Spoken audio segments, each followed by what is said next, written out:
काः श्रूयतां श्रूयतां नित्यं गीयतां गीयतां मुदा चिन्ततां चिन्ततां भक्त्या चैतन्यचरितामृतम् अजानुलम्बितभुजौ कनकावदातौ संकीर्तनैकपितरौ कमलायताक्षौ सिन्धुभ्य एव च पतितानां पावनेभ्यो वैष्णवेभ्यो नमो नमः। हरे कृष्ण कृष्ण कृष्ण हरे हरे हरे राम राम राम देवी बंदमोर नित्यानंद राय चैतन्य कीर्तन स्फुरी जाहर कृपाय। जय श्री राधा वल्लभ, जय गौर सुंदर।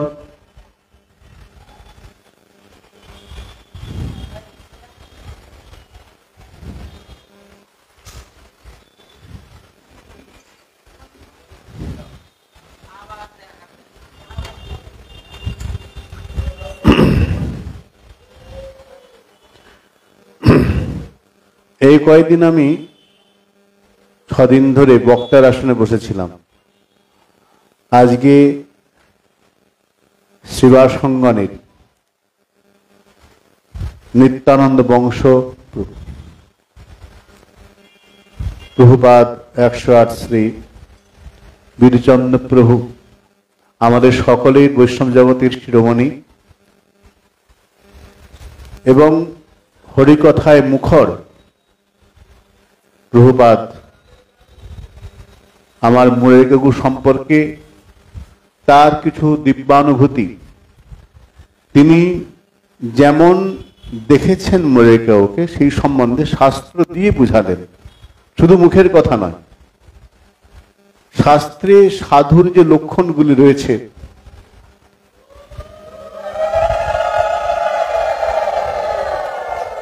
আমি এইমাত্র ওনাকে বললামও যে নিরপেক্ষম মুনিং শান্তম,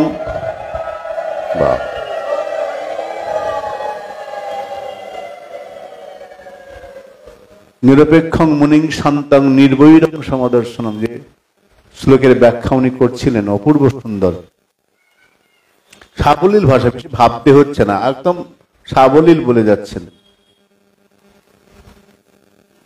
কোথা কোথা থেকে দৃষ্টান্ত তুলছেন, প্রমাণ দিচ্ছেন, বসে বসে শুনছিলাম। প্রতিটি শাস্ত্রের শ্লোক নখদর্পণে এবং দৃষ্টান্তের সহযোগে মুরারিকাকুর প্রভুপাদ চলে যাচ্ছেন, সকলে একটা উলুধ্বনি ধরুন, শ্রীগুরু প্রেমানন্দ নিতাই গৌর হরি হরি বল, জয় নিতাই।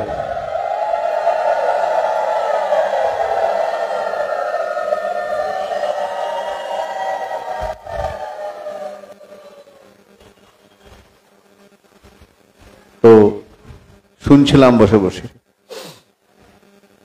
যার সান্নিধ্যে বসে কিছু পাওয়া যায়, সুযোগ তো কম। যাই হোক, প্রসঙ্গে ফিরে আসি। গত 6 দিন ধরে আদিলীলার আমরা মাত্র 2য় অধ্যায়ে বিশ্রাম দিয়ে 3য় অধ্যায়ে পড়েছি। 3য় শ্লোক, সে 3য় শ্লোকেতে বলছেন, 4র্থ শ্লোক, অনর্পিত চরিং চিরাত করুণয়াবতীর নক্কলৌ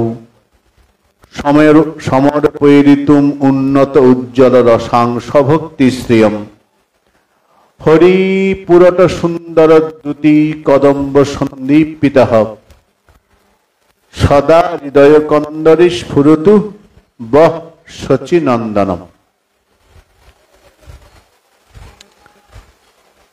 কবিরাজ গোস্বীপাদ শ্রী চৈতন্য চরিতামৃতের আদির 2য় পরিচ্ছেদে 4র্থ শ্লোকে মহাপ্রভু প্রণাম করছেন। এখানে বললেন 4র্থ শ্লোকেতে করি আশীর্বাদ। ওই যে মঙ্গলাচরণ, তার 3টে অবস্থা, তার মধ্যে আশীর্বাদ শ্লোক এটি। এখন আশীর্বচন জগতের প্রতি আশীর্বাদ করছেন এই শ্লোকের দ্বারা। এখন প্রশ্ন হলো,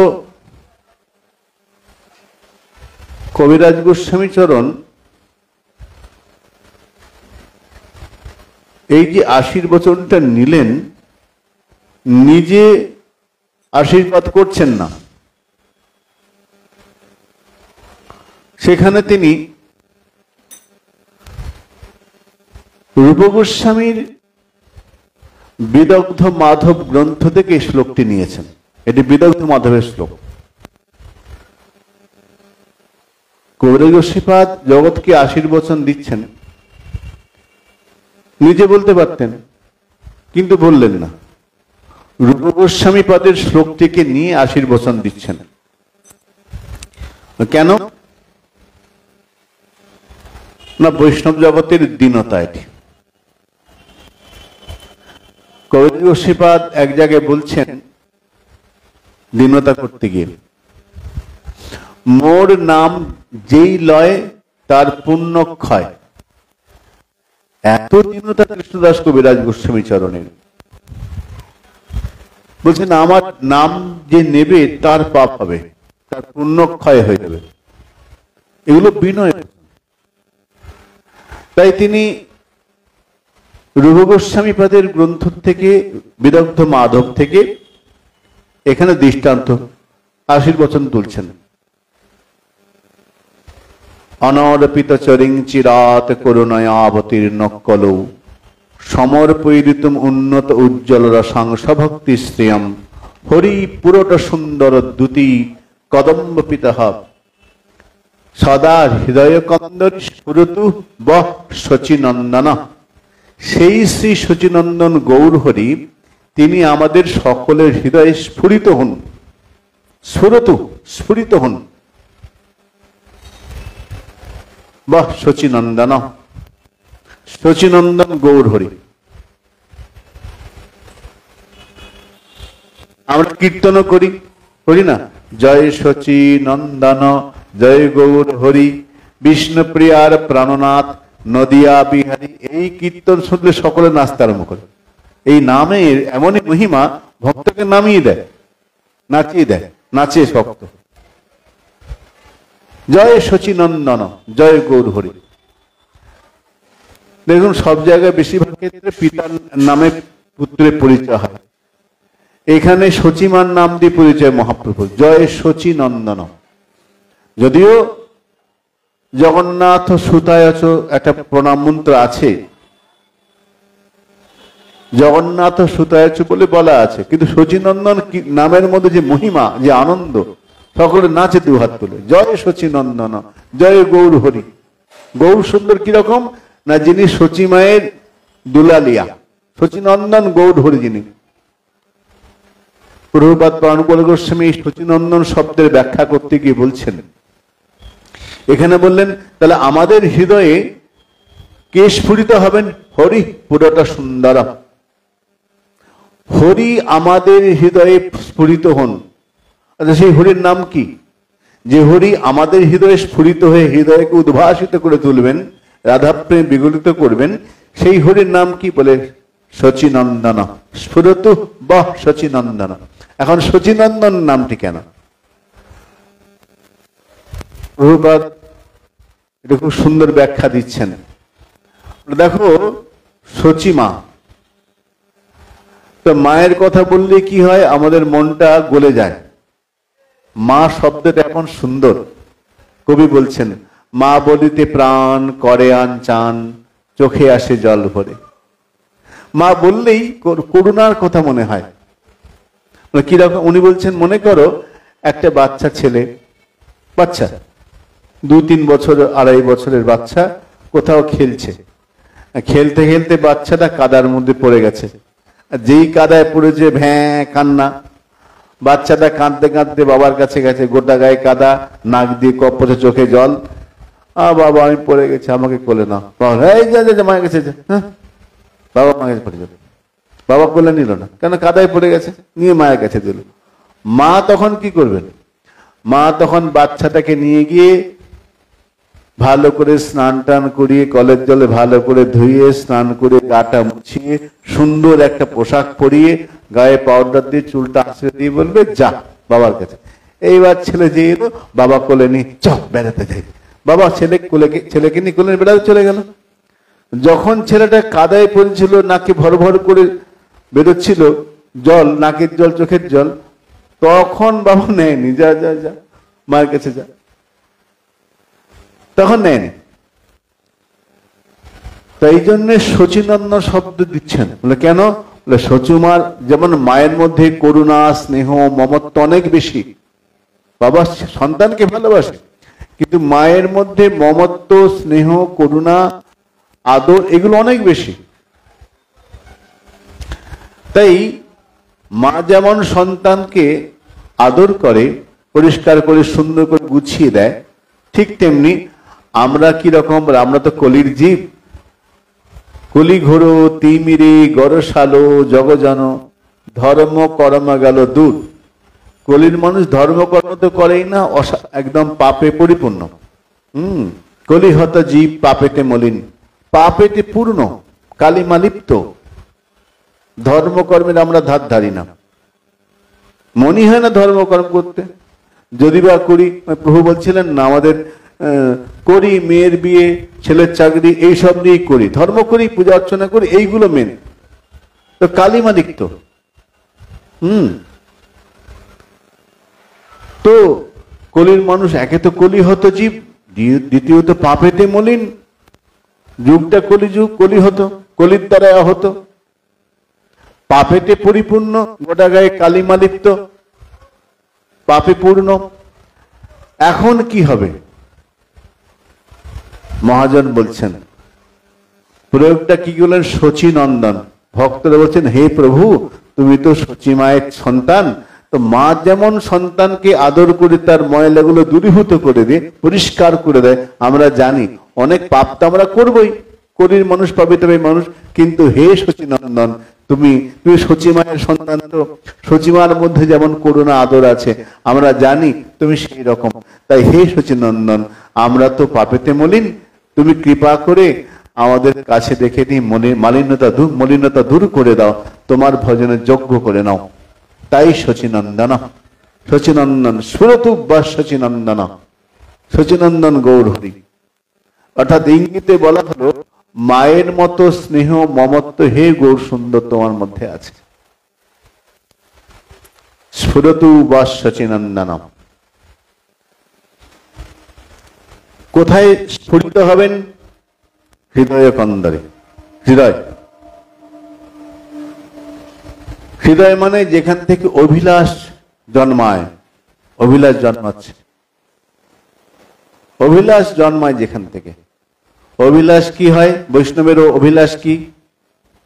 আমরা তুলসী বন্দনা করি না, ওখানে বলা আছে, মোর মনে এই অভিলাষ। কি অভিলাষ? বিলাস কুঞ্জে পাবো বাস। তো হে শচীনন্দন, তুমি হৃদয়ে স্ফুরিত হয়ে অন্য অভিলাষ আসতে দিও না, এমন কৃপা করো যেন ওই যে অভিলাষ, মহাজন বলছেন মোর মনে এই অভিলাষ, বিলাস কুঞ্জে পাবো, সেই ব্যবস্থা গৌর সুন্দর তুমি করে দিও। তাই স্ফুরতু বা শচীনন্দন, হে শচীনন্দন গৌর হরি। উত্তম ভক্তির লক্ষণে বলেছেন এটা। তো শচীনন্দনকে আমরা বন্দনা করবো কেন? তাকে বন্দনা করবো কেন? বলে ওই যে অনর্পিত চরিং চিরাত, এতদিন ধরে অর্পিত হয় নাই যা, তা দেবার জন্য তিনি এসেছেন। অনর্পিত, এতদিন অর্পণ হয়নি, এতদিন দেওয়া হয়নি। বলে কেন? কত ভগবান অবতার এসেছেন, নৃসিংহ বামন পুরাণ, নৃসিংহ বামন দেব, বরাহ, সকলে এসেছেন, হয়গ্রীব। তখন চন্দ্রামৃতে সরস্বতী বাদ বলছেন, রক্ষ দৈত্য কুল হতম কিয়দিদম। বরাহদেব এলেন, নৃসিংহদেব এলেন, কত রাক্ষসকে বধ করলেন। তো কি হয়েছে? রক্ষ দৈত্য কুলহতম কিয়দিদম, সৃষ্টাদিকম কর্ম, ওরা কেউ জগৎ সৃষ্টি করেছেন? হ্যাঁ, তো কি হয়েছে? করেছেন। মহাপ্রভু যা করেছেন অন্য কেউ করেনি। সচিনন্দন গৌরহরি যা করেছেন এমন করুণা আর কেউ দেননি।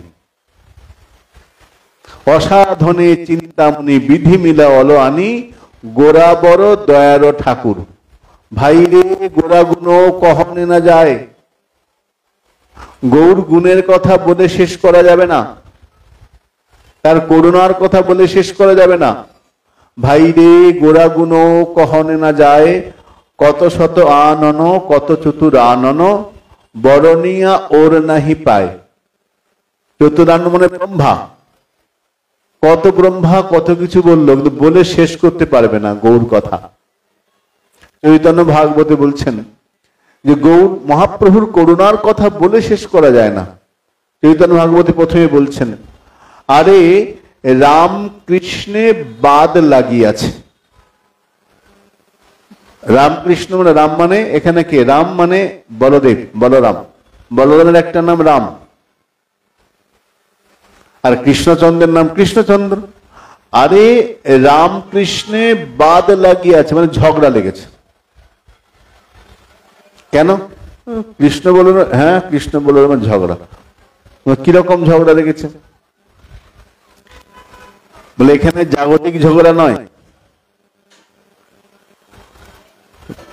বলরাম যিনি নিতাই তত্ত্ব, ধরণীধর, অনন্তদেব, অনন্তদেব বলছেন, দেখো কৃষ্ণচন্দ্র ভগবান, আমি তোমার গুণ গাইব। একটা মুখ নয়, দুটো মুখ নয়, 1000 মুখ আছে। আমি 1000 মুখে তোমার গুণ করব।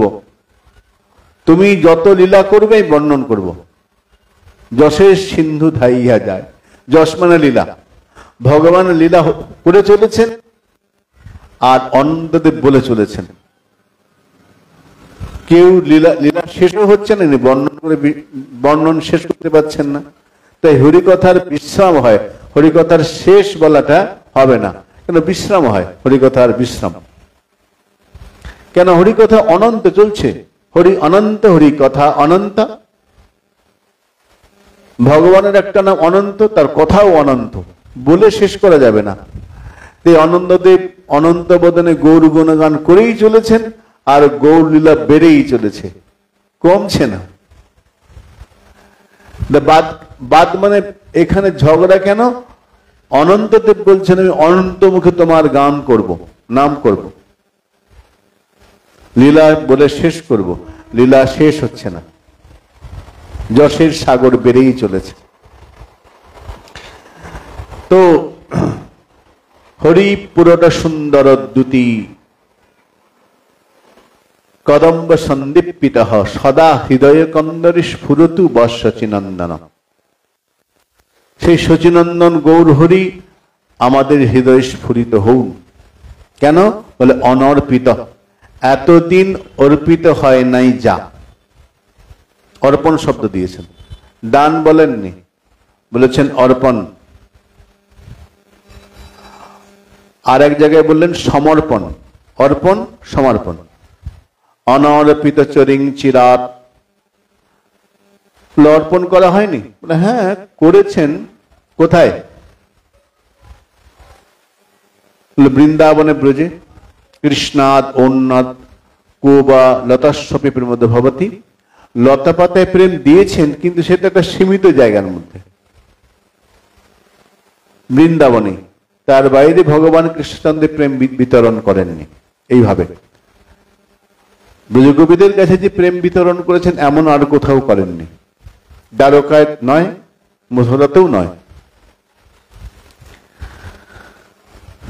তো এইটা অর্পণ করা হয়নি, অনর্পিত। বৈষ্ণব জীবনীতে এই অনর্পিত চরিং শ্লোকটার উপরে খুব সুন্দর একটা প্রসঙ্গ আছে। গৌরকিশোর শিরোমণি তখন বাংলায় শাস্ত্রজ্ঞ, অত্যন্ত পণ্ডিত,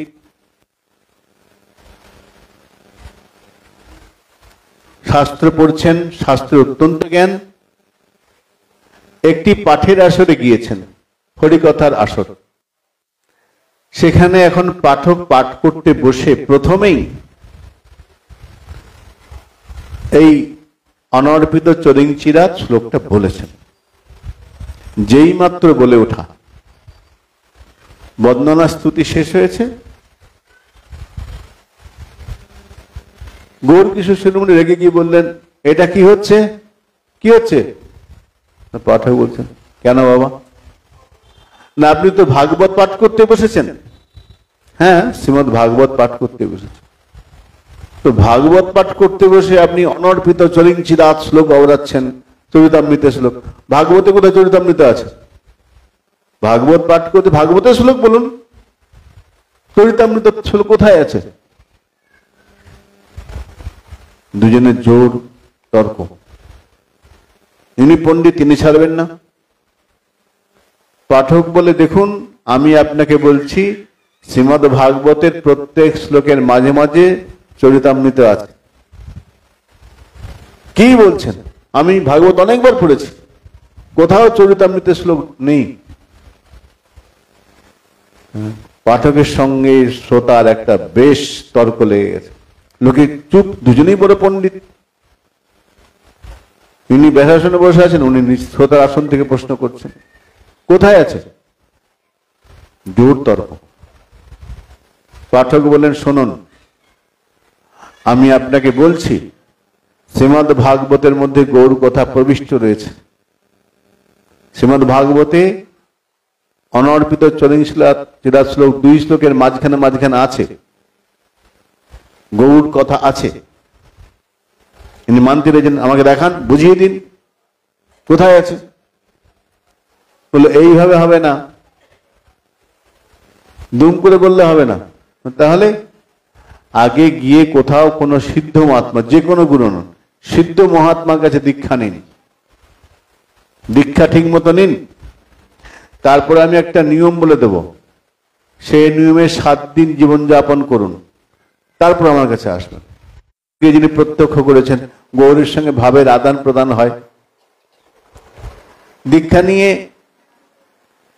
এসেছেন, আমার দীক্ষা হয়েছে, আমার গুরুদেবই, বা সদ্গুরু, বেশ, এই নিয়ম মেনে চলুন, 7 দিন পরে আসবেন। 7 দিন পরে যখন গৌরকিশোর শিরোমণি প্রভু গেলেন, বলে, ভাগবত খুলুন। ভাগবত খুলিয়েছে, এবার উনি স্পর্শ করবে। এবার দেখুন, যখন স্পর্শ করেছেন, দেখছেন যে ভাগবতের প্রত্যেক শ্লোকের মাঝে মাঝে চরিতামৃত শ্লোক আছে। কাঁপতে আরম্ভ করেছে, এই আশ্চর্য কোনোদিন পায়নি। কাঁপতে আরম্ভ করেছে, চরণ লুটিয়ে বললেন, গৌরকিশোর শিরোমণি। বৈষ্ণবদের খুব সুন্দর প্রসঙ্গ আছে ওনার। তো চরিতামৃত, যার জন্য আগের দিন আমরা দেখেছি না, প্রথম দিনে আছে, কৃষ্ণ লীলামৃত সার তার শত শত ধার, বহে 10 দিক হইতে, সে তার আগে বুঝবে না। মনটা যখন হাঁসের মতো, হাঁস কি করে? হাঁস সরোবরে ভ্রমণ করে, সরোবরে থাকে, রাজহাঁস, মানস সরোবরে থাকে।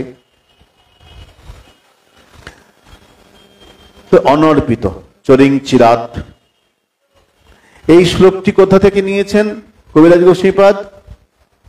রূপ গোস্বামীপাদের বিদগ্ধ মাধব থেকে নিয়েছেন। সেটা কিরকম? তার আগে মালদায় মহাপ্রভুর সঙ্গে দেখাও হয়ে গেছে, মহাপ্রভুর সঙ্গে। মহাপ্রভুর সঙ্গে যখন মালদায় দেখা হলো, তারপরে তীব্র বৈরাগ্য এলো রূপ গোস্বামী চরণে, সনাতন গোস্বামী। রূপ গোস্বামীপাদ সত্য মহাপুরে রাত্রে রয়েছেন। রাত্রের স্বপ্ন, রূপ, হে রূপ গোস্বামী চরণ, আমার একটা আদেশ, আমার একটা আজ্ঞা তোমাকে পালন করতে হবে। কি আদেশ? না, তুমি তো গ্রন্থ লিখছে, বৃন্দাবনে যাচ্ছ, গ্রন্থ লিখবে, কিন্তু আমার জন্য একটা আলাদা গ্রন্থ লেখো, আমাকে নিয়ে গ্রন্থ লেখো। আমার নাটক পৃথক করহ বিচার, আমার একটা নাটক করবে। আমাকে নিয়ে নাটক করবে। এখন সেই দেবী কে? এই দেবী হচ্ছেন দেবী সত্যভামা। ওই সত্যভামাপুর আছে দেবী সত্যভামা। রূপগোস্বীপাদকে বলছেন, এইদিকে রূপগোস্বীপাদ বৃন্দাবন যাওয়ার সময় মনে মনে ভেবেছেন আমি কৃষ্ণলীলা রচনা করব, নাটক লিখবো একটি। মনে মনে ভেবেছেন আমি একটা নাটক লিখব। ওই সময় সত্যভামাপুরীতে সত্যভামা দেবী বলছেন, সত্যভামার আজ্ঞা পৃথক নাটক করিবার, তুই বিচার করো। তার জন্য একটি নাটক রচনা করতে হবে, তাকে নিয়ে রচনা করতে হবে। যখন রূপগোস্বীপাদ মহাপ্রভুর কাছে পৌঁছালেন, তখন মহাপ্রভু তাকে ডেকে বলছেন, রূপ তুমি একটি নাটক রচনা করো। মহাপ্রভু বলছেন, কিন্তু মহাপ্রভু কি বললেন? মহাপ্রভু বললেন, কৃষ্ণকে না বাহির করি ব্রজ হইতে। এই সত্যভামার প্রসঙ্গ তো দ্বারকায়। আর মহাপ্রভু বলছেন যে তুমি কৃষ্ণকে ব্রজের বাইরে বের করো না। রূপগোস্বীপাদ সমস্যায় পড়লেন, মনে ইচ্ছা নাটক লিখবো, সত্যভামা দেবী বলছে তুমি আমাকে নিয়ে লেখো, আমাকে নিয়ে গ্রন্থ লেখো, তার আদেশ। এখন সত্যভামা দেবী হচ্ছেন দ্বারকার মহিষী। কৃষ্ণচন্দ্রকে হুমকি দেওয়ার ক্ষমতা দ্বারকায় আর কারণে সত্যভামা অভিমান করতে পারতেন, অভিমান করে হুমকি দিতেন।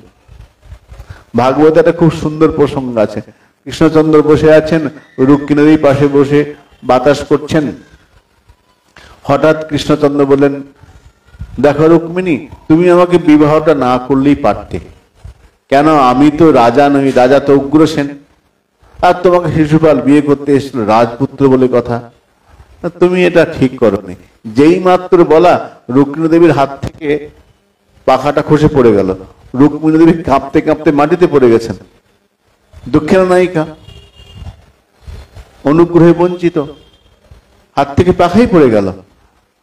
তার ভাব বুঝে কৃষ্ণচন্দ্র, না না না না, আমি মজা করছিলাম, তোমাকে সিরিয়াস কিছু কথা বলি, আমি তোমার সঙ্গে রঙ্গ তামাশা করছিলাম।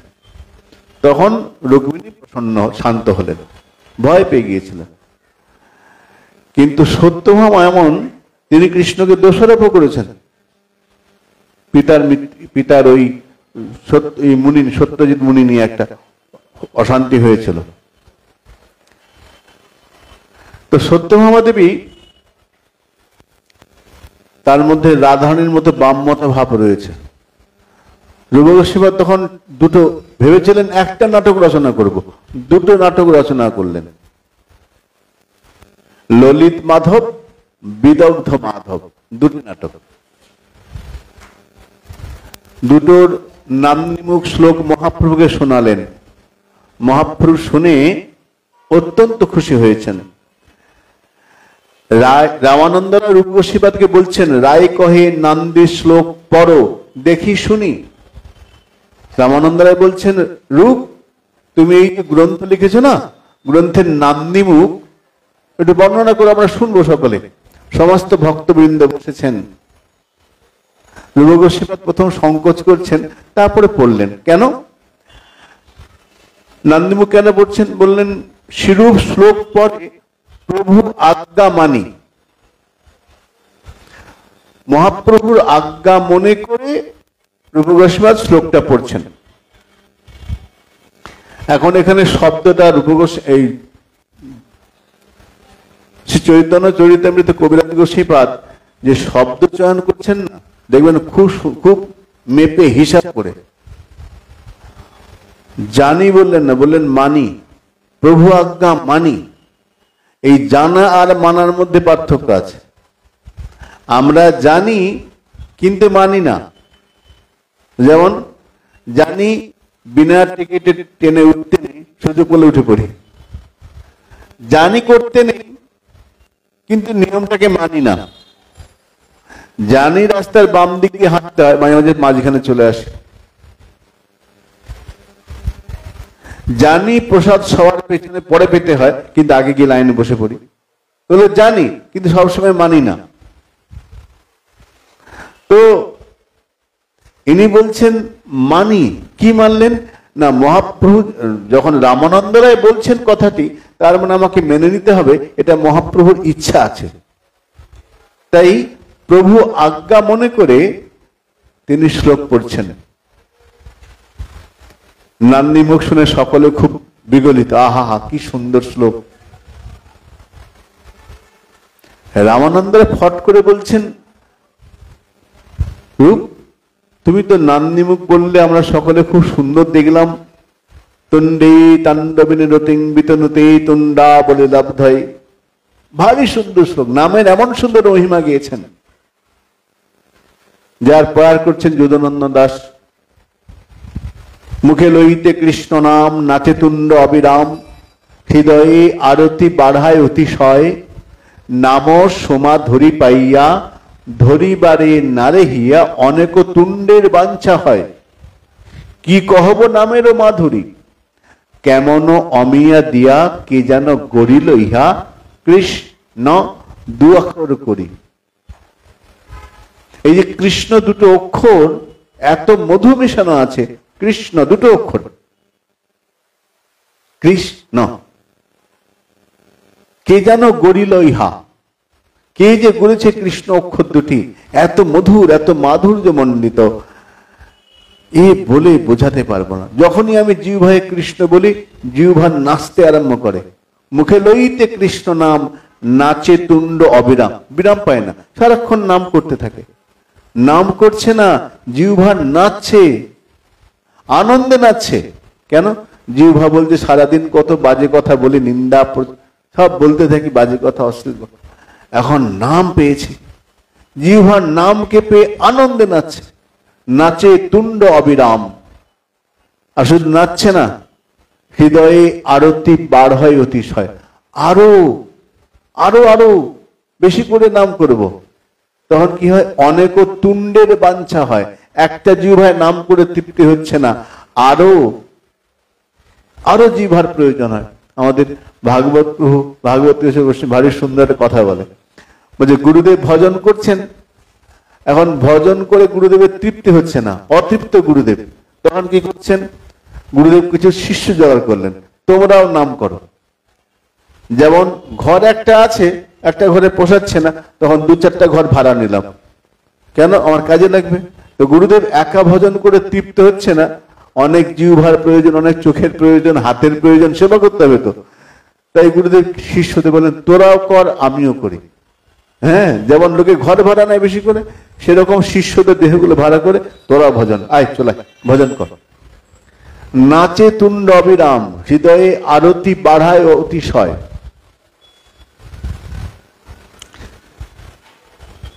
এই শ্লোক শুনে সকলে অত্যন্ত খুশি, আহা কি নামের মহিমা। হঠাৎ রামানন্দ রায় বলছেন, রূপ তোমাকে একটা প্রশ্ন করি, তুমি তো নান্দিমুখ বললে, শ্লোক বললে, তোমার এই গ্রন্থের ইষ্ট দেবতা কে? গ্রন্থের ইষ্ট দেবতা কে বলেছ? হ্যাঁ বলেছে, কিন্তু ভয় পাচ্ছি। কেন ভয় পাচ্ছ? বলো বলো। রূপ গোস্বীপাদ বলবেন কি? মহাপ্রভুর দিকে বারবার তাকাচ্ছেন, প্রভুর সংকোচে রূপ না করে পঠন। মহাপ্রভুর সামনে বসে আছেন।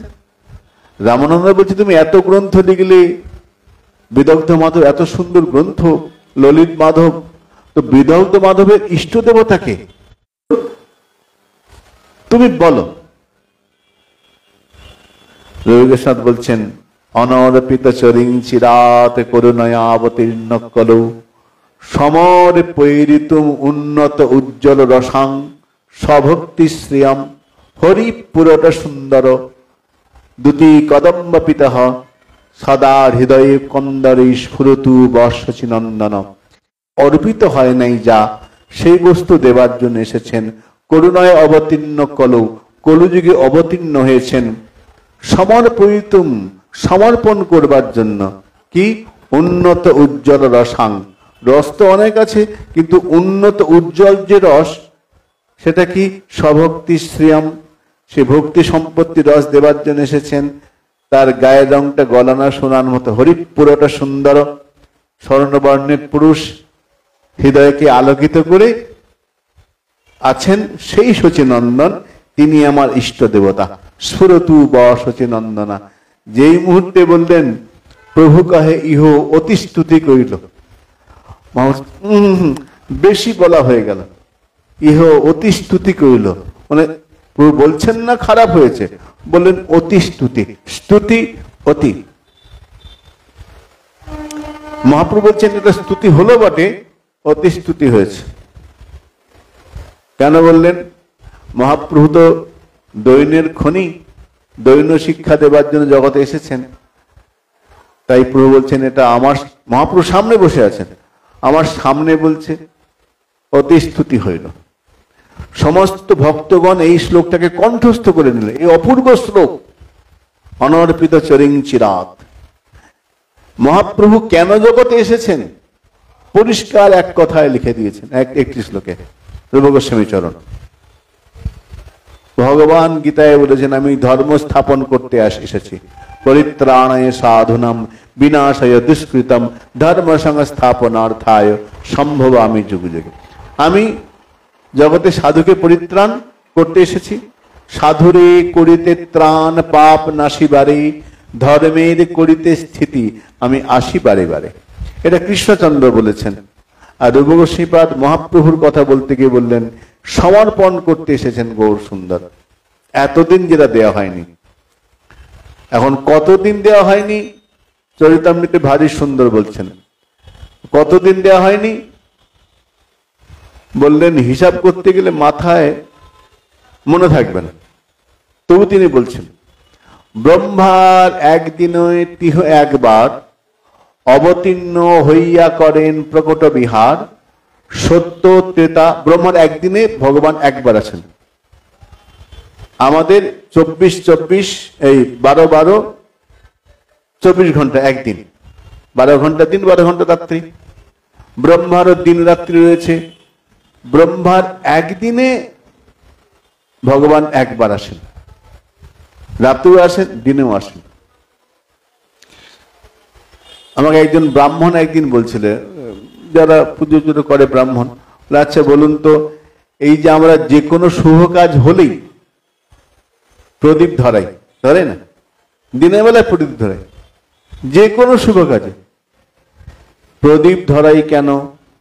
প্রদীপ ধরাই নিয়ম।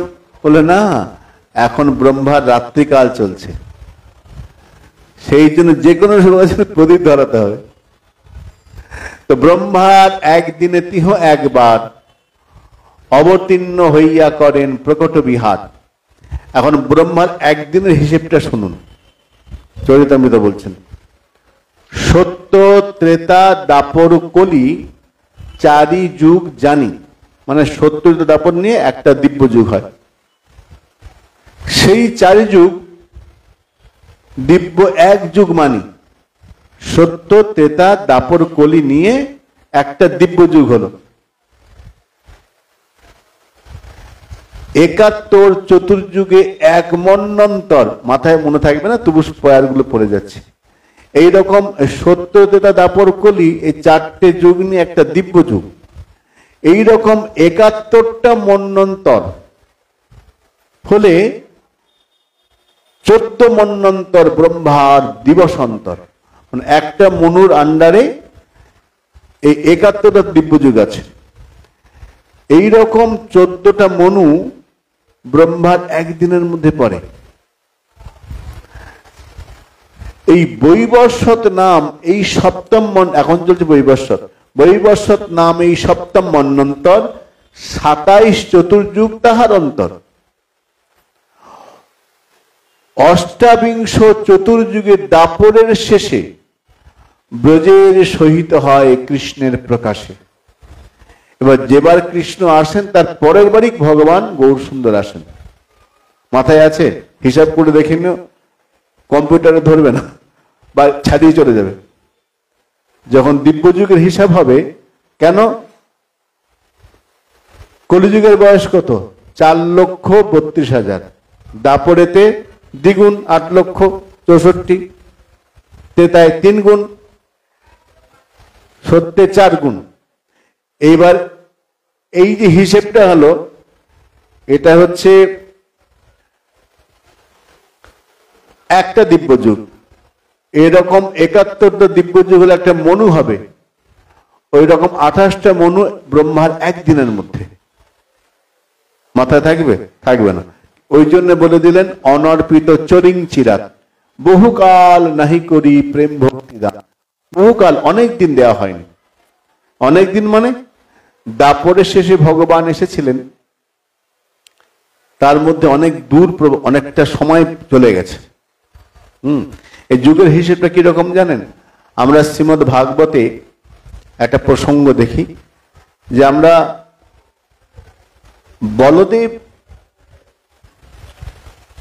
বলরাম তিনি দ্বারকায় আছেন। এদিকে ত্রেতা যুগে এক রাজা, তিনি, তার নাম রৈবত, তার মেয়ের নাম রেবতী।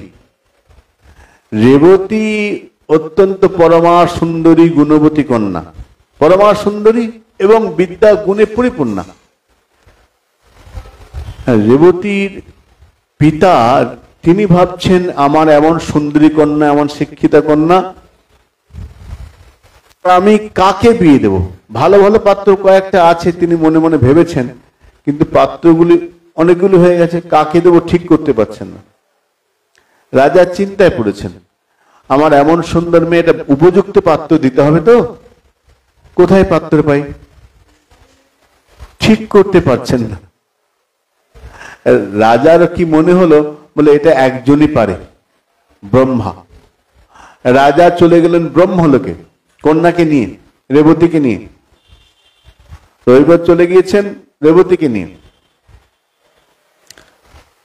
সেখানে গিয়ে দেখছেন তখন ব্রহ্মা বসে আছেন, ব্রহ্মাণী বসে আছেন, গান চলছে, একটা অনুষ্ঠান চলছে, গন্ধর্বরা গান করছেন, আর খুব সুন্দর গান। তিনি পৃথিবীতে গান শুনেছেন, কিন্তু ব্রহ্মলোকের গান তো মুগ্ধ হয়ে গেছেন। গানটা বিশ্রাম হোক, তারপরে আমি আমার কথা বলবো। কোথা দিয়ে সময় চলে যায়, গানের বিশ্রাম হলো। রাজা কি বলছেন, হে পিতামহ, আপনার কাছে আমি একটা আর্জি নিয়ে এসেছি। সৃষ্টিকর্তা বললেন, বলো রাজা। না, আমার এই কন্যা, তার জন্য উপযুক্ত পাত্র আমি চাই, তো আপনি বলুন কার সঙ্গে বিয়ে দেব? ব্রহ্মা হাসলেন, আচ্ছা বিয়ে দেবে তোমার মেয়ে। আচ্ছা তুই পাত্র ঠিক করেছো কয়েকজনকে বলো। হ্যাঁ, আমি অমুক অমুক এই 2-4 জনকে ভেবেছি, এদের মধ্যে কাকে আমি ঠিক করতে পারছি না। ব্রহ্মা হাসলেন, এরা তো কেউ নেই, এদের নাতি প্রজাতির বংশই নেই। কেন? ত্রেতা যুগ শেষ, দাপর হয়ে দাপরের শেষের দিকে চলে এসে বলেন কি আমার মেয়ের বিয়ে কি করে হবে? রাজা বলছেন, আমি তো মেয়ের বিয়ের জন্য পাত্র খুঁজতে যাই, যেগুলোকে ভেবেছিলাম বলে তারা তো নেই, তাদের বংশ নেই, ত্রেতা যুগ শেষ, দাপরও শেষের পথে চলে এসছে। তোমার মেয়েকে বিয়ে দেবে, তোমার মেয়ের উপযুক্ত পাত্র তো এখন পৃথিবীতে নেই, তাহলে আমার মেয়ের বিয়ে হবে না? হ্যাঁ হবে, হবে। তোমার কন্যাকে বিয়ে করতে পারে একজন, সেটা হলো বলরাম, আর কেউ পারবে না। 1 যুগ বড় মেয়ে, কন্যা 1 যুগ বড়, আর সে ত্রেতা যুগের মেয়ে লম্বা সেরকম। তাহলে উপায় না, তোমার রাজ্য নেই, কিছুই নেই, দাপরের শেষ, কৃষ্ণের ভাই বলদেব আছেন, তুমি যাও কন্যাকে নিয়ে সোজা একদম দ্বারকায়। কৃষ্ণকে বললেন, কৃষ্ণচন্দ্র বলছেন, দাদা কি হবে? বলে আমার আপত্তি নেই। বলরাম বিবাহ করলেন, কিন্তু মেয়ে তো লম্বা অনেক, কি করা যাবে? বলরাম তখন তার হাতে লাঙল ছিল, লাঙল বলহ, লাঙল বল লাগালেন, একদম এক সাইজ হয়ে গেল, আর অসুবিধা নেই, না এবার ঠিক আছে। তো তা কি হলো, ত্রেতা যুগে গেলেন মেয়ের জন্য পাত্র খুঁজতে, দাপরের শেষ প্রান্তে এলেন, বলদেবের সঙ্গে বিয়ে হলো রেবতীর সঙ্গে। তাই বলরামের একটা নাম রেবতী রমন, না রেবতী রমন বলদেব। তো এই যে সময়, এত দিন, কত বিরাট সময়, চিরকাল নাহি করি প্রেম ভক্তি দান, ভক্তি বিনা জগতের নাহি অবস্থান। তাই আমি, মহাপ্রভু বলছেন, আমি ভক্তি দেওয়ার জন্য যাব। অনর্পিত, এতদিন অর্পিত হয় নাই যা। কতদিন? চরিং চিরাত, এতদিন ধরে, দীর্ঘ সময় ধরে। এখানে বললেন, সার্বভৌম ভট্টাচার্য মহাপ্রভুকে প্রণাম করে বলছেন, কাল আর নষ্টং ভক্তি যোগম, কালপ্রভাবে যে ভক্তিটা নষ্ট হয়ে গিয়েছিল। কৃষ্ণচন্দ্র চলে যাওয়ার পরে বজ্রনাভ, এই যে এখন আমরা বৃন্দাবনের মন্দিরগুলো দেখি, বজ্রনাভ কিছু কিছু করেছেন। হরিদেব, বিভিন্ন মূর্তি, গোবিন্দ গোপীনাথ, মদন মোহন, হরিদেব, ভূতেশ্বরম, এই মূর্তিগুলো করেছেন কৃষ্ণের অপ্রকটের পরে। বজ্রনাভ তো কৃষ্ণচন্দ্রকে দেখেননি। বজ্রনাভ যখন মনে করলেন আমি মূর্তি বানাবো, তখন বজ্রনাভ কৃষ্ণ মূর্তি বানাবেন। তার মা উষাকে বলেন, মা আমি তো কৃষ্ণের মূর্তি বানাবো, ভগবান কৃষ্ণের, কিন্তু কেমন দেখতে আমি জানি না, দেখিনি তো। তখন উষা দেবী তিনি কৃষ্ণকে দেখেছেন, কেন তাকে যখন নিয়ে আসেন তখন কৃষ্ণ যুদ্ধ করতে গেছিলেন বানাসুরের সঙ্গে। আর বানাসুরের কন্যা হলো উষা, অনিরুদ্ধ স্ত্রী। বজ্রনাভের পিতার নাম অনিরুদ্ধ, উষা অনিরুদ্ধ। উষা দেবী বললেন আমি দেখেছি, আমি বলবো। বর্ণনা করলেন, এক একটা করে মূর্তি বানাচ্ছেন। প্রথমে বানালেন মদন মোহন। মদন মোহন বিগ্রহ দেখে উনি বলছেন চরণটা ভারী সুন্দর, একদম কৃষ্ণের মতো মদন মোহনের চরণ। গোপীনাথের বক্ষ, গোপীনাথ বিগ্রহ হয়েছে, বুকটা সুন্দর, বাকি মুখটা এখনো হয়নি। এইবার গোবিন্দ বিগ্রহ, গোবিন্দ বিগ্রহকে দেখে উষা দেবী মাথায় ঘোমটা দিলেন, লজ্জা পেলেন, এইটা সুন্দর। এই গোবিন্দ গোপীনাথ মদন মোহন, এই তিন ঠাকুর গৌড় একে করিয়াছে আত্মসাৎ, চরিতামৃত বললেন। তো তিনি মূর্তি করলেন, ব্রজকে পুনরায় স্থাপন করলেন। তারপরে আবার কিছুদিন পর অন্ধকারাচ্ছন্ন। এইবার মহাপ্রভু এলেন। মহাপ্রভু এসে আবার সমস্ত লীলাগুলোকে পুনরায় প্রতিষ্ঠা, সেই ধাম, সেই বিগ্রহ সবগুলো ব্যবস্থা করলেন। তাই কাল আর নষ্টম, কালপ্রভাবে যা নষ্ট হয়ে গেছিল সেইটাকে পূর্ণ করবার জন্য গৌর সুন্দর জগতে এসেছেন। কেন এলেন? আচ্ছা, মহাপ্রভু যে জগতে এলেন, বুঝলাম জীবের কল্যাণের জন্য এসেছেন, কিন্তু কোন শক্তির প্রেরণায়? বললেন করুণায়া। ভগবানের অনেক শক্তি আছে, অনন্ত শক্তি ভগবানের, বিভু শক্তি, করুণা শক্তি, লাদিনী শক্তি, জীব শক্তি, অনেক শক্তি, মায়া শক্তি রয়েছে, ভগবানের শক্তি অনেক। জগদেক নাথম, জগতের নাথ তিনি, কিন্তু তাকে করুণা শক্তি প্রেরণা দিয়েছেন। করুণায়া অবতীর্ণ কলৌ, করুণা করে প্রভু এই জগতে অবতীর্ণ হয়েছেন, করুণা শক্তির প্রেরণায়। দুটো শব্দ, দয়া এবং করুণা, একই কথা। দয়া এবং করুণা একই কথা, কিন্তু সামান্য একটু পার্থক্য আছে। পার্থক্যটা কি? দয়া হলো অন্যের দুঃখ দেখে তার দুঃখ দূর করবার যে প্রচেষ্টা, সেটা হলো দয়া। একটা ভিখারি লোক অর্থ চাইলো, অর্থ দিলাম, দয়া হলো, দান হলো। দয়া অন্যের দুঃখ দেখে সেই দুঃখ দূরীকরণের চেষ্টা। আর করুণা, করুণা হলো অন্যের দুঃখ দেখে হৃদয়টা বিগলিত হয়ে যাবে, বিগলিত হয়ে করুণা করে তার দুঃখ থেকে উদ্ধার করবে, এটার নাম করুণা। একই কথা, একটু পার্থক্য। দয়াতে হৃদয় বিগলিত নাও হতে পারে, কিন্তু করুণায় অবশ্যই হৃদয় বিগলিত হবে। দুটো কাজ প্রায় কাছাকাছি।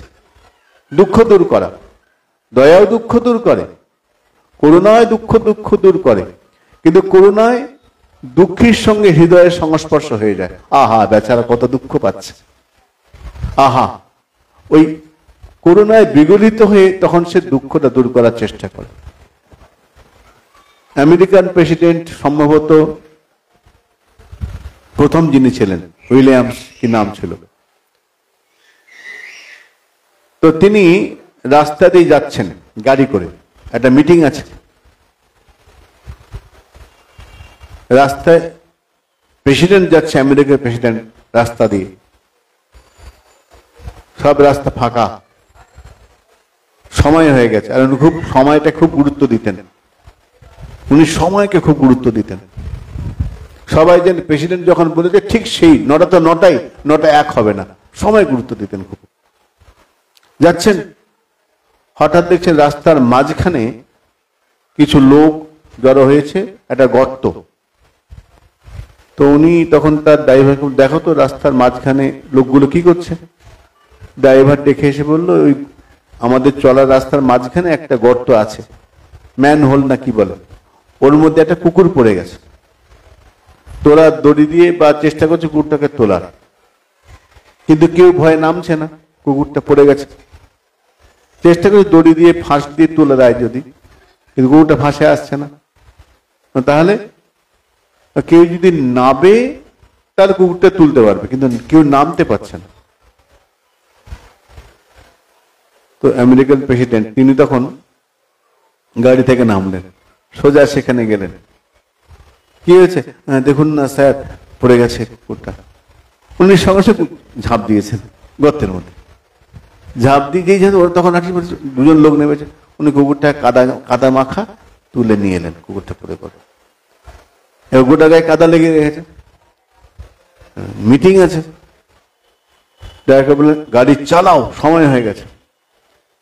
যখন পৌঁছালেন 5 মিনিট দেরি, প্রায় 400-500 লোক বসে আছে, সবাই ঘুরে দিচ্ছে। ওনার তো কোনদিন সময়ে হেরফের হয় না। গেলেন, পৌঁছালেন, তখন দেরি হয়ে গেছে। উনি সকলকে বলেন আমার বিশেষ দেরি হয়ে। তো সবাই, দেখুন প্রেসিডেন্ট, আপনার গোটা গায়ে এত কাদা কি করে লাগলো, এত নোংরা?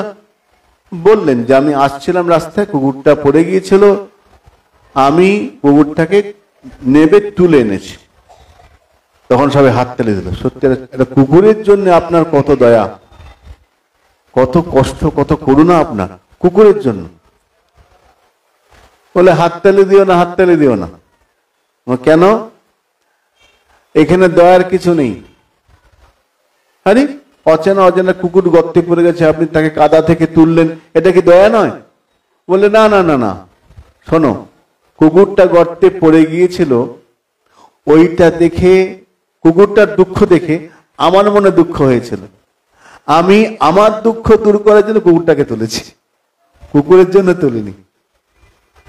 কুকুর গর্তে পড়ে গেছে দেখে আমার মনে দুঃখ, ওর দুঃখ দেখে আমার দুঃখ হয়েছে, আমি আমার দুঃখ দূর করার জন্য কুকুরটাকে তুলেছি। অর্থাৎ কুকুরের দুঃখ দেখে ওনার হৃদয়টা বিগলিত হয়ে গেছে, উনি দুঃখী হয়েছেন। এই অন্যের দুঃখে দুঃখী হয়ে তার দুঃখ দূর করার যে চেষ্টা, তার নাম হলো করুণা। তো প্রভু গৌর সুন্দরকে করুণা শক্তি প্রেরণা দিয়েছে। অনর্পিত চরিং চিরাত করুণায়াবতীর্ণ কলু। গৌর সুন্দর যে পৃথিবীতে কলিতে অবতীর্ণ হলেন, তার প্রধান কারণ করুণা শক্তির প্রেরণা। করুণায় অবতীর্ণ কলু। সময়টা বাঁচলেন কি সত্য দেতা দাপন্ন কলিযুগকে। কেন? বলে কলিযুগের দোষের কথা কি বলবো, বলে শেষ করা যাবে না। ভাগবতে বললেন কলৌ দোষের নিধের আজন। রাজা পরীক্ষিত সুখদেব গোস্বামী বলছেন, রাজা কলিযুগের দোষের কথা কি বলবো, দোষ দোষ দোষ, এত দোষ বলে শেষ করা যাবে না। দোষের নিধি, দোষের সাগর। কিরকম? কবির দাস জি একটা খুব সুন্দর দোহা বলছেন। কি বলছেন? কবির দাসজি বলছেন কলিযুগের মানুষের অবস্থা কেমন জানো? কিরকম? সাচ কহে তো মারে লাঠা। কলিযুগে কেউ যদি সত্যি কথা বলে তার অবস্থা কি হবে? বলে সাচ কহে তো মারে লাঠা। যদি সত্যি কথা বলো তোমাকে লাঠি দিয়ে মারবে। সাচ কহে তো মারে লাঠা। সত্যি কথা বলেছো কি ফেসে গেছে, সত্যি বলা যাবে না, বললেই কলি ফাঁসিয়ে দেবে। সাচ কহে তো মারে লাঠা। আর যদি মিথ্যে কথা বলে, ও ঝুঠা জগতে ভোলাই। মিথ্যে কথা বলো, ও হ্যাঁ বাহ কি ভালো লোক, কি সুন্দর কথা বলে, মানে মন বুঝে কথা বলছে। ঝুঠা জগতে ভোলাই। আর কি? গোরস গলি গলি ফিরত সুরা বৈঠল বিকাই। গোরস মানে দুধ। গয়লা বাড়ি বাড়ি গিয়ে বলবে দুধ নেবে গো, দুধ নেবে গো। গোরস গলি গলি ফিরত। দুধ অমৃত ভগবত সেবায় লাগে। গাভী মাতা গোমাতার জিনিস, পরম পবিত্র বস্তু, বলকারক, সুস্বাদু আহার, অনেক পুষ্টি আছে, কিন্তু তার গুরুত্ব কমে যাবে। গোরস গলি গলি ফিরত। আর সুরা বৈঠল বিকাই। মদ এক জায়গায় বসে বিক্রি হবে, লোকে লাইন দিয়ে কিনবে, পুলিশ গার্ড রাখতে হয়, এত ভিড় হয় মদের দোকানে লাইন দিয়ে। একবার আমি একটা জায়গায় যাচ্ছি সমুদ্রের ধার দিয়ে, পুরীতেই সমুদ্রের ধার দিয়ে, হঠাৎ দেখি বিরাট লাইন। আমরা নিশ্চয়ই কোনো মন্দিরের আশেপাশে মন্দির আছে, ভিড় হচ্ছে, ও বাবা মদের দোকান, সেখানে বিরাট লাইন, এত লোক লাইন দিয়ে। আরে এত নিশ্চয়ই মন্দিরে কোনো লাইন আছে, মন্দির গেট টেট আছে, ঠাকুর মন্দির, বিরাট মদের লাইন, সব লাইন দিয়ে কোন রকম একদম। তো সুরা মদের দোকানে আবার গ্রিল দেয়া আছে, গার্ড আছে সেখানে, সে খুব নিশ্চিন্তে, কোনো টেনশন নেই তার। তো সুরা বৈঠল বিকাই। কলিযুগের এই রকম দোষ, এত দোষ, এত দোষ বলে শেষ করা যাবে না। কিন্তু ঠাকুর নরোত্তম দাস ঠাকুর, তিনি আবার কলিযুগকে প্রণাম করছেন, প্রণাম করে বলছেন প্রণমিহ কলিযুগ সর্বযুগ সার। শোনো, যতগুলো যুগ আছে না, সত্য তেতা দাপর করি, তার মধ্যে কলিযুগ সার। সে কি? ভাগবত তো নিষেধ করেছে, খারাপ বলেছে। ভাগবতে বললেন না, কলৌ দোষের নিধেরা আজন। বলে হ্যাঁ, অনেক দোষ আছে, একটা গুণ আছে, অস্তি এক মহান গুণ। কলিতে অনেক দোষ, অনেক দোষ, দোষ দোষ দোষ দোষ, দোষের সাগর, কিন্তু একটা মহান গুণ আছে। কি? কীর্তনাদ এব কৃষ্ণস্য মুক্ত সঙ্গ পরং ব্রজিত। তুমি যদি দুই হাত তুলে একবার কৃষ্ণ বলো, কি হবে? মুক্ত হয়ে তুমি চলে যাবে। মুক্ত সঙ্গ পরং ব্রজিত, একটা গুণ, আর বাকি সব দোষ। তাই ঠাকুর নরোত্তম প্রণাম করে বলছেন প্রণমী হো কলিযুগ সর্বযুগ সার, হরিনাম সংকীর্তন যাহাতে প্রচার। হ্যাঁ, দোষ আছে, কিন্তু এই কলিযুগে ইচ্ছা করলে নাম করা যায়, অন্য যুগে নাম করা যেত না। একটা মহান গুণ আছে, একটা মহান। কেদারে যেটা একটা দৃষ্টান্ত দিচ্ছেন, যে একবার একটা পুলিশ অফিসার দারোগা, তার বাড়িতে একটা লোক কাজের লোক, রোজ আসে, সকাল থেকে কাজ টাজ করে, সারাদিন থাকে, খাটে, দারোগা যা বলে শোনে, কিছু 400-500 টাকা মাইনে দেয়, কাজ করে। আর লোকটা, দারোগা যে কাজের লোক, মূর্খ মানুষ, লেখাপড়া জানে না, কিন্তু তার একটা বদ অভ্যেস আছে, প্রতিদিন লটারির টিকিট কাটে। প্রতিদিন লটারির টিকিট কাটে, কেটে বিকেলবেলা বল, বাবু দেখে দিন না, আপনার তো খবরের কাগজে আসে, তখন তো খবরের নাম বেরোতো, ওই নাম্বারটা দিতে। তো রোজ দেখে, বাবু দেখে, হ্যাঁ তোর লাগেনি, তোর লাগেনি, রোজই কাটে। একদিন 10 লক্ষ টাকা লেগে গেছে ওই কাজের লোকে। এখন দারোগা ভাবছে 10 লক্ষ টাকা, এই তো মূর্খ, এই জানে না 10 লক্ষ টাকা পেয়েছে, নাম্বারটা 10 লক্ষ টাকা। দারোগা ভাবছে লোকটাকে টাকা দিতে হবে, কিন্তু আমি যদি একবার 10 লক্ষ টাকা দিয়ে দিই, তো অজ্ঞান হয়ে হার্ট ফেল করে লোকটা মরেই যাবে। এতটা কোনো যে 500 টাকা 300 টাকা মাসে পায়, হঠাৎ করে 10 লাখ টাকা, সে কি করবে ঠিক করতে পারেন? পাগলই হয়ে যাবে। তো না, ওকে টাকাটা দিতে হবে, কিন্তু এইভাবে দেয়া যাবে না। একবার দিলে ও তো পাগল হয়ে যাবে, সইয়ে সইয়ে দিতে হবে। দারোগা ও টাকাটা তুলে রেখেছেন। পরের দিন সন্ধ্যাবেলায় এসেছে, এসে বাবু আমার কাগজটা দেখেছেন? ঠাস করেছ, বদমাস। বলো, যখন তখন এসে আমাকে দেখানো, টাস টাস টাস মারলো। ও একটু শোন শোন, এনে 2000 টাকা ধর। 2000 টাকা কেন? কাউকে বলবি না তোকে মেরেছি। আচ্ছা। পরের দিন আবার 2-4টা মেরে দিল। এসে অফিস থেকে ফিরে 2-4টা মেরে দেয়, কোন একটা পয়েন্ট দিল, মেরে দেয়। 2-4 টাকা দিই, তারপরে 2000, 5000, 200। ও তখন ভাবছে বাবু মারছে, আগে তো মারতো না, এখন মারছে বটে, কিন্তু মারার পর টাকাটা তো দিচ্ছে।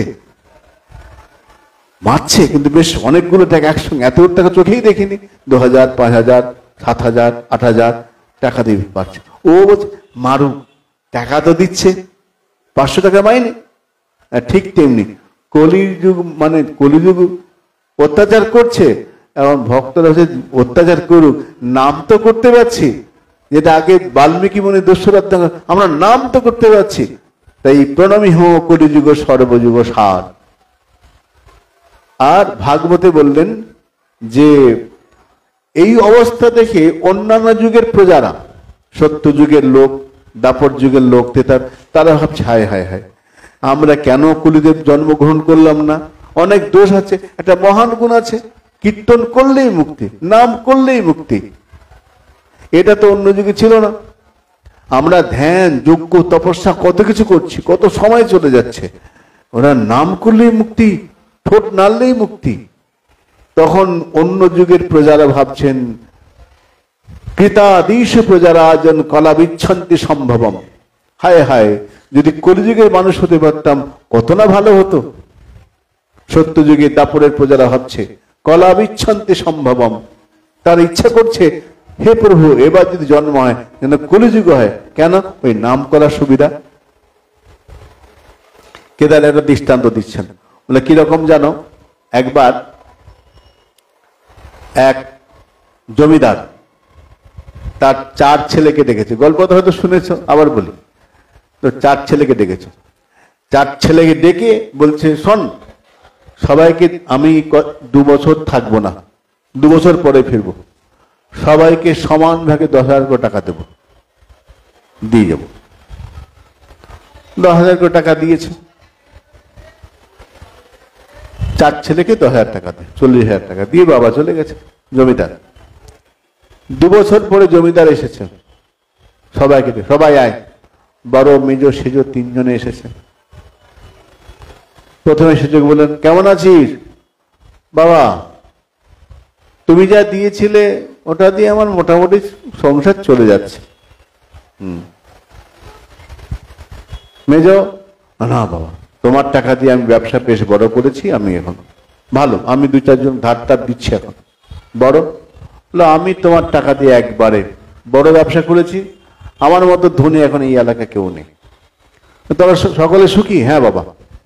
ছোট কোথায়? ওর কথা আর বলো না। 3 ছেলে, বাবা ওর কথা বলো না। কেন? আরে সব খেয়ে উড়িয়ে দিয়েছে, সব নষ্ট করে ফেলেছে, যা ছিল সব শেষ, কিচ্ছু রাখেনি। ওর কথা বলো না। দেখ ছোট ভাই তো, ছোট ভাই বলে কথা, তোরা ফেলে দিবি? তোরা দেখলি না কেন সাহায্য করলি না? বলো কত বুঝিয়েছি, শুধু বুঝাইনি, আমরা সাহায্য করেছি, যা দিই সব উড়িয়ে ফেলে, যা দিই সব উড়িয়ে ফেলে। বাবার কথা বলো না, ও কারো কথা শোনে না, উচ্ছন্ন হয়ে গেছে। দেখ আমার তো ছেলে ফেলতে পারবো না। রাজা ডেকেছে সবার সামনে, ছেলে এসে দাঁড়িয়ে, উস্কো উস্কো চুল, হাড্ডিসার চেহারা, কিরে কেমন আছিস? বাবা জিজ্ঞেস, বাবা দেখে বুঝতে পারছো না কি অবস্থায় আছি, সব শেষ, তুমি যা দিয়েছিল সব শেষ, উড়িয়ে ফেলেছি, যা দিয়েছিল কিচ্ছু নেই। দাদারা ওরাও সাহায্য করেছে, কিন্তু আমি তো ভালো নই, আমি সব শেষ। দাদাদের দোষ নেই, আমার সব দোষ। কিছু টাকা দেবো, দিয়ে কি হবে, আমি রাখতে পারবো না, তুই যা দেবে কতদিন আবার খরচা করে ফেলবো। বড় ছেলেরা বলে, বড় মেয়ে, বাবা বলেছিলাম না, ওর দ্বারা হবে না, ও কিছু হবে না। তখন বাবা বললেন, বেশ শোন, আমার গলায় একটা মণি আছে, মণিটা প্রতিদিন 1 কেজি করে সোনা দেয়, এই মণি পেলে তোর দুঃখ দূরীভূত হবে, নে মণিটা নে। বাবা তখন গলার মণিটা খুলে ছোট ছেলেকে দিল, যে মণিটা প্রতিদিন 1 কেজি করে সোনা দেয়। এবার অন্য 3 ছেলে, হায় হায় হায়, যদি বাবার সামনে ওই রকম নিঃস্ব ভিখারি হয়ে দাঁড়াতে পারতাম তাহলে মণিটা আমরা পেতাম। হ্যাঁ, আমরা তো বাবার টাকা নিয়ে খুব বাবাকে বললাম, এই করেছে সেই করেছে, ধ্যান করেছে, যজ্ঞ করি, তপস্যা করেছে, খুব বলে দিলাম। মহাপ্রভু এসে বিচার করছেন, শোনো, সত্য 4 জন এসেছে, কেমন আছো? প্রভু ধ্যান করি, প্রভু তপস্যা করি, প্রভু যজ্ঞ করি। কলিযুগ বলে, আমার তো অবস্থা খুব খারাপ, আমার কিছু করার ক্ষমতা নেই, না সাধনা করতে পারবো, না ভজন করতে পারবো, কিছুই করার ক্ষমতা নেই। তাহলে কি হবে? বললে, আমার দ্বারা কিছু হবে না। তখন মহাপ্রভু বললেন, বেশ, এক কাজ করো, নাম প্রেম মালাগাথি পড়াইলে গলে, জীবের গলে নাম প্রেমের মালা গেথে নাম করো। হর্ষে প্রভু কহেন শোনো, স্বরূপ রামরায়, নাম সংকীর্তন কলৌ পরম উপায়। যে রূপে লইলে নাম প্রেম উপজয়, তাহার লক্ষণ শোনো, স্বরূপ রামরায়। মহাপ্রভু বলছেন যে কলিযুগের মানুষের কি হবে? উত্তর পেয়েছে, কি আনন্দ, প্রভু আনন্দিত হয়েছেন। হর্ষে প্রভু কহেন শোনো, স্বরূপ রামরায়। রামরায়, কলির মানুষের একটা উপায় আমি বের করতে পেরেছি, কি না, নাম সংকীর্তন কলৌ পরম উপায়। কলিযুগের একমাত্র উপায় নাম সংকীর্তন। আচ্ছা, নাম তো করব, কেমন করে করব? প্রভু বলছেন, যে রূপে লইলে নাম প্রেম উপজয়, তাহার লক্ষণ শোনো, স্বরূপ রামরায়। রামরায়, নাম তো করবে, কেমন করে করবে? নাম তো করবে, কেমন করে করবে? চরিতামৃত উত্তর দিচ্ছেন মহাপ্রভু, যে রূপে লইলে নাম প্রেম উপজয়, যেমন করে নাম করলে প্রেম হবে আমি তোমাকে বলি। বলো প্রভু। তৃণাদপি শুনিচেন তররিব সহিষ্ণুনা, অমানিনা মানদেনা কীর্তনীয় সদা হরি। কি হবে? তৃণাদপি শুনিচেন, তিনের থেকে অতি নীচ হবে, নিজ স্বভাবটাকে এমন করবে অতি নীচ। তৃণাদপি শুনিচেন, সহিষ্ণু হবে। নিচু কেমন হবে? বৃক্ষের থেকে, তৃণাতপি, ঘাসের থেকেও নিচু হবে। কেন? বলে, ঘাসের উপর দিয়ে পা দিয়ে চলে যাও, ঘাস মাথা নিচু করলো, একটু পরে আবার আস্তে আস্তে ঘাস মাথা তুলতে পারে। তাই ঘাসের মতো নয়, ঘাসের থেকে নিচু, তৃণাতপি। ভাগবত প্রভুর দাদু, ভাগবত কিশোর গোস্বামী প্রভুর দাদু রসরঞ্জন প্রভু, তিনি একদিন পাঠের মধ্যে বলছেন, এই শ্লোকটা বলেছেন, বলছেন, আমি তো শ্লোকটা পড়লাম, তৃণাতপি শুনিচেন, পড়ে সমস্যায় পড়লাম। কেন? সতর অবাক, প্রভু সমস্যা? সমস্যা নয়, মহাপ্রভু বললেন তৃণের থেকে নিচু হতে হবে। কোন তৃণ তা তো বলেননি। তৃণ 2 রকম, একটা শুকনা, একটা ভিজা, আর সবুজ, আর যেটা শুকিয়ে যায় সাদা মতো হয়, রস নাই। এখন 2 রকম ঘাস, একটা শুকনো ঘাস, একটা ভিজা ঘাস। ভিজা ঘাসটা সবুজ হয়। এখন মহাপ্রভু বললেন তৃণাতপি, ঘাসের থেকে নিচু। কোন তৃণ? শুকনা না ভিজা? তা তো মহাপ্রভু বলেন নাই। সবাই হাসছে, চুপ করে কি উত্তর দেবে? তখন উনি হেসে ফেললেন, আমি একটা উত্তর খুঁজে পেয়েছি। প্রভু বলুন। বলে, আমি চিন্তা করে দেখলাম এই শ্লোকটা না মহাপ্রভু আমাকে লক্ষ্য করেই বলেছেন। উনি বলছেন, আর আমার নাম কি? রসরঞ্জন গোস্বামী। রসরঞ্জন প্রভু বলছেন, আমার নাম রসরঞ্জন গোস্বামী। তার মানে আমাকে রসে রঞ্জিত তৃণ অপেক্ষা নিচে হতে হবে, ভিজা ঘাসের থেকে নিচে হতে হবে। রসিক বক্তা সুন্দর করে বলেছেন, তৃণাতপি শুনিচেন তররিব সহিষ্ণু না। সহিষ্ণু হবে বৃক্ষের থেকে বেশি। কেন? বৃক্ষের মতো, তৃণের থেকে বেশি নিচু হবে, আর বৃক্ষের মতো সহিষ্ণু হবে। বৃক্ষ যেন কাটিলেও কিছু না বলয়, শুকাইয়া মইলে পানি না মাগয়। চরিতামৃত মহাপ্রভু বলছেন বৃক্ষের মতো কেন জানো? বৃক্ষকে ডাল কাটো, বৃক্ষ কিছু বলবে না। বৃক্ষ যেন কাটিলেও কিছু না বলয়, শুকাইয়া মইলে পানি না মাগয়। শুকিয়ে মরে যাবে, কাউকে বলবে না এক গ্লাস জল দাও, কিন্তু তার জন্য গাছ না ফল দেওয়া বন্ধ করে, না ছায়া দেওয়া বন্ধ করে, না জল চায়, চুপচাপ। তাই সহ্য গুণ কেমন হবে? আমরা বলি না আর কত সহ্য করব, মহাপ্রভু বলছেন বৃক্ষের মতো সহ্য করতে হবে। কত সহ্য করে বললে হবে না, সহ্য করতে হবে, সহ্য গুণ। এক সাধু গাছের তলায় বসে আছেন, কতগুলো বাচ্চা দূরে খেলা করছে। সাধু বসে আছেন আম গাছের নিচে, আর পাকা পাকা আম ঝরেছে। এখন একটা বাচ্চা আম পাড়ার জন্য আমকে লক্ষ্য করে ঢিল মেরেছে, একটা আম পড়লো, আবার ঢিল মেরেছে, আর একটা পড়লো, আবার ঢিল মেরেছে। 3 নম্বর ইটটা আমে না লেগে ডালে লেগে ঠাস করে সাধুর মাথায় পড়েছে। সাধু গাছে বসে আছে, সাধুর কপাল ফেটে গেছে, রক্ত বেরোচ্ছে। মাটা দূর থেকে দেখেছে, মা বাচ্চাটা খেলছিল ঢিল মারছে, মাটা দেখেছে, ছুটে এসে ঠাস ঠাস, তুই সাধুকে মারলি। ছেলেটা ভ্যাঁ ভ্যাঁ করে কাঁদছে, আর মা খুব মারছে। আর মা যখন বাচ্চাটাকে মারছে, সাধু তিনিও কাঁদতে, তার চোখে জল, তিনিও কাঁদতে আরম্ভ করেছে। তো মা তখন বাচ্চারা মার থামিয়ে দিয়ে, বাবা আপনি কাঁদছেন কেন?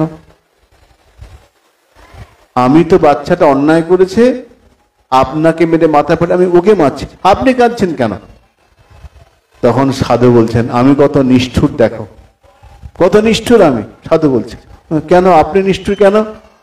বলে তোমার ছেলে গাছকে ঢিল মারলো, গাছ বিনিময়ে 2টো আম দিয়েছে, আর একটা ইট ফসকে আমার মাথায় লেগেছে, আমার রক্ত বেরিয়েছে, আমার জন্য ও মার খাচ্ছে, তোমার বাচ্চা মার আমার জন্য মার খাচ্ছে। তো আমি কত নিষ্ঠুর। বৃক্ষ কিন্তু কিছু বলেনি, বৃক্ষ মার খেয়ে ফল দিয়েছে, আর আমি মার খেয়ে তোমার বাচ্চার মারের ব্যবস্থা করলাম। আমি কত নিষ্ঠুর না আমার হৃদয়টা। সাধুর হৃদয়, সন্ত হৃদয় নবনীত সমানা। তো বৃক্ষ যেন কাটিলেও কিছু না বলায়, শুকাইয়া মইলে প্রাণী না মাগয়। আর অমানি না মান দেন, অমানিকে মান দেবে। অমানি মানে যাকে কেউ মান দেয় না, তাকে সাধু মান দেবে। এই 3টে গুণ যদি করতে পারে, মহাপ্রভু বলছেন তৃণাদপি শুনিচেন তররিবু সহিষ্ণুনা অমানিনা মানদেন কীর্তনীয় সদাহরি। এইভাবে নাম করলে পারে নাম তাকে কৃপা করবেনই করবেন, যে রূপে লইলে নাম প্রেম উপজা। আর এই 93 শ্লোকটি পাঠ হচ্ছেন সমাজবাড়িতে শ্রীপাদ রামদাস বাবুজি মহারাজ, তিনি বসে মালা করছেন, নাম পাঠ শুনছেন। হঠাৎ পাঠকের দিকে তাকিয়ে বলছে শোনো শোনো শোনো, পাঠ বন্ধ করো। শ্রীপাদ বলছে শোনো বাবা, শোনো, তোমার মহাপ্রভুকে বলো কি প্রেম বিলি করতে হবে না, ফিরে যেতে বলো। শ্রীপাদ বাবাজি মহারাজ বলছেন তোমার মহাপ্রভুকে বলো প্রেম বিলি করতে হবে না, ফিরে যেতে বলো। বাবা তার মানে? বলে এত শর্ত দিয়ে কখনো প্রেম হয়? কি হয় প্রেম দেবে না? আগে তৃণাদপিচ হও, বৃক্ষের মতো সহিষ্ণু হও, অমানিকে মান দাও, এতগুলো শর্ত। দান হলো কিরকম দান? দানে কোনো শর্ত থাকে না। বলছে সমর্পয়িতুম, সমর্পণ করতে এসেছে। সমর্পণ কোথায়? সমর্পণ মানে সম্যক প্রকারে অর্পণ, যেখানে কোনো শর্ত থাকবে না। রাম বন্দ্যোপাধ্যায় রামকৃষ্ণ বলছেন যে অর্পণ আর সমর্পণের মধ্যে একটু পার্থক্য আছে। অর্পণ হলে কিছু দেওয়া, আর সমর্পণ মানে সম্যক প্রকারে দেওয়া। পার্থক্য কিরকম বললেন? একটা জায়গায় পাড়া, একটা পাড়ার একদম মুখেতে একজন দান করছে, দুধ দিচ্ছে। এই কে দুধ নেবে? নিয়ে যাও নিয়ে যাও, ডেকে ডেকে দুধ, দুধ নাও দুধ নাও। তো অনেকে দুধ নিয়ে যাচ্ছে, বালতি নিয়ে যাচ্ছে, দুধ দিচ্ছে। আর একজন দাতা, দুধ আমার থেকে দুধ নাও, দুধ নাও। তো প্রথম যে দুধ দিচ্ছে তার কাছে একজন গেল, আমাকে দুধ দাও। বলে বালতি বা কোনো ঘটি এনেছো, দুধ তো দেবো, এনেছো কিছু? কিছু আনিনি। কিছু আনিনি, তাহলে কি করে দুধ দেবো? তোমাকে নিতে গেলে কোনো পাত্র আনতে, পাত্র এনেছো? না। ও তাহলে যা বাড়ি যা, পাত্র নিয়ে এসো। লোকটা ফিরে যাচ্ছে। দ্বিতীয় দাতা বলে, এই ভাই শোনো শোনো, কি হলো? বলে দুধ নিতে এসেছিলাম, উনি তো বললেন পাত্র নেই, হবে না, বাড়ি থেকে আনতে বলছেন, বাড়ি যাই। তো দ্বিতীয় দাতা বলে, আর শোনো শোনো, তোমাকে বাড়ি যেতে হবে না, তাহলে আমি তোমাকে পাত্র দেব, দুধও দেব, নাও এক বালতি দুধ, বালতিতে দুধ ভরে দাও। দিলেন। তো কি হলো? আগেরটা অর্পণ, এটা সমর্পণ, সম্যক প্রকারে। পাত্র নাই, পাত্র দিয়ে দান। তো মহাপ্রভু কিরকম বললেন? সমর্পয়িতুম, সমর্পণ করবার জন্য এসেছেন। এইখানে ধরেছেন শ্রীপাদ রামদাস বাবুজি মহারাজ। বলছো সমর্পণ, এদিকে এতগুলো শর্ত, তিনটে শর্ত। আগে তৃণাদপি হও, বৃক্ষের মতো সহিষ্ণু হও, অমানিকে মান দাও, তারপরে প্রেম নাও, প্রেম পাও। সকলে চুপ, সত্যি তো, আগে তো বুঝিনি। তো বাবাজি আমার বলে দিন, মুচকে মুচকে হাসছেন। তোমার মহাপ্রভুকে বলো ফেরত দিতে। এইভাবে সত্য দিয়ে দান হয় কখনো?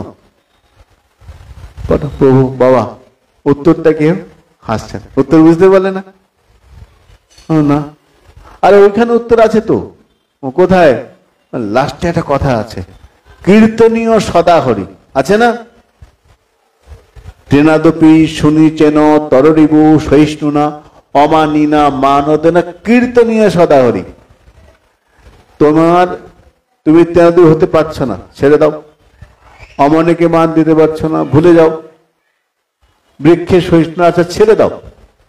কিন্তু একটা জিনিস ছাড়বে না, কীর্তনীয় সদাহরি, সদা সর্বদা উঠতে বসতে খেতে শুতে ঘুমাতে নাম করতে থাকো।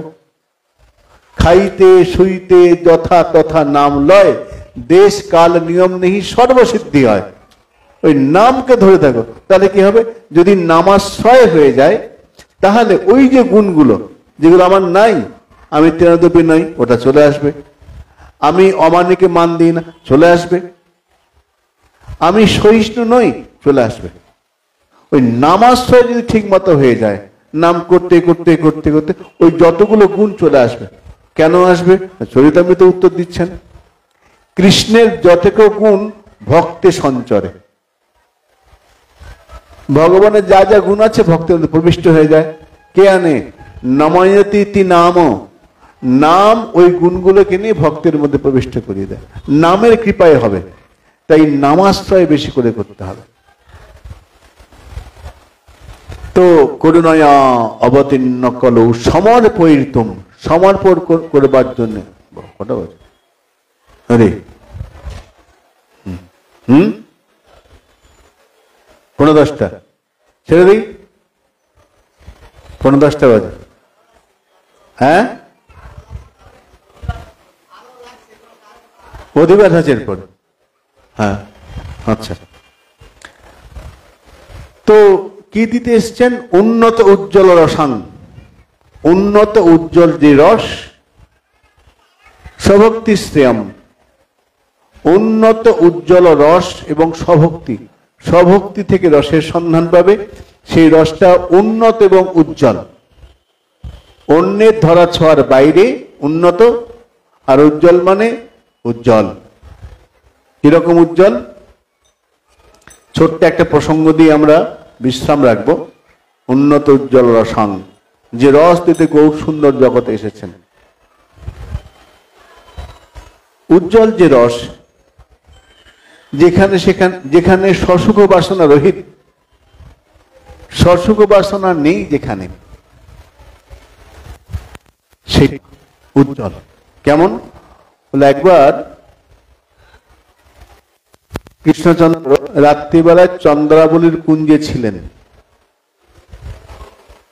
সাররাত চন্দ্রাবলীর কুঞ্জে থেকেছেন, ভোরবেলায় রাধারানীর কুঞ্জে এসেছেন। ভোরবেলা এসেছেন, ললিতা বাইরে, ভিতরে বিশাখা, কৃষ্ণচন্দ্র রাধারানী, বিশাখা ভিতরে, ললিতা বাইরে, কুঞ্জের বাইরে দাঁড়িয়ে আছে। ওদিকে চন্দ্রাবলী বলছেন সখী শৈবাকে, শৈবা যা তো একটু রাধারানীর কুঞ্জে আগুন দিয়ায়, যা, অর্থাৎ জ্বালিয়ে দিয়ে যা। তো শৈবা এসেছেন, এসে বলছেন ললিতা, ললিতা কৃষ্ণ এখানে এসেছেন? তো ললিতা বলছেন কেন? হ্যাঁ আজকে কেন না, একটা কথা জিজ্ঞাসা করেই চলে যাব। কি কথা? না কৃষ্ণকে জিজ্ঞাসা করতাম। না না কি জিজ্ঞাসা করবে আমাকে বলো না। ললিতা বলছেন বলো কি জিজ্ঞাসা করবে। না সেরকম কিছু নয়, গতকাল রাত্রে কৃষ্ণচন্দ্র আমাদের চন্দ্রাবলীর কুঞ্জে ছিল। হ্যাঁ থাকতেই পারে, থাকতেই পারে, ধীরোদ্ধত নায়ক থাকতেই, তো কি হয়েছে? না সেরকম কিছু নয়, তো কৃষ্ণচন্দ্র আমার সখীর চন্দ্রাবলীর দুটো চরণে সোনার নুপুর ছিল। আচ্ছা, তো রাত্রিবেলায় চরণে নুপুর পরিয়ে দিয়েছে। হ্যাঁ ঠিক আছে, পরাতেই পারে। এখন সকালে দেখি একটা নুপুর আছে, একটা নুপুর নাই। একটা নুপুর আছে, একটা নুপুর নাই। তো কি হলো? না কৃষ্ণকে ডেকে জিজ্ঞাসা করতাম যে আসবার সময় তার উত্তরীয়ের সঙ্গে একটা নুপুর চলে এসছে কিনা। হতে পারে উত্তরীয়ের সঙ্গে, তো জিজ্ঞাসা করবো কৃষ্ণকে যে নুপুরটা সে দেখেছে কিনা বা চলে এসছে কিনা। একটা আছে, একটা নুপুর না। ও এই ব্যাপার। ললিতা বলছেন বিশাখা ওই বোকা কৃষ্ণটাকে কুঞ্জ থেকে বের করে দে, বের কর। বিশাখা বলছেন কৃষ্ণ কবে বোকা হলো? চতুরেন্দ্র চূড়ামণি নাগরেন্দ্র শিরোমণি, সে কেন বোকা হবে? রসিক শেখর কৃষ্ণ পরম করুন। রসিক শেখর যে, সে কেন বোকা হতে যাবে? না না বোকা নয়, অত্যন্ত চতুর। ললিতা বলছেন না না বোকা। কৃষ্ণকে বোকা কেন বলছো? ললিতা বলছেন বোকা নয়, যারা কৃষ্ণ হারিয়ে সোনার নুপুর খুঁজতে আসে তাদের কাছে গিয়েছিল, বের করো ওটা ওখান থেকে। কৃষ্ণর খোঁজ খবর করছে না, নুপুরের খোঁজ করতে এসেছে।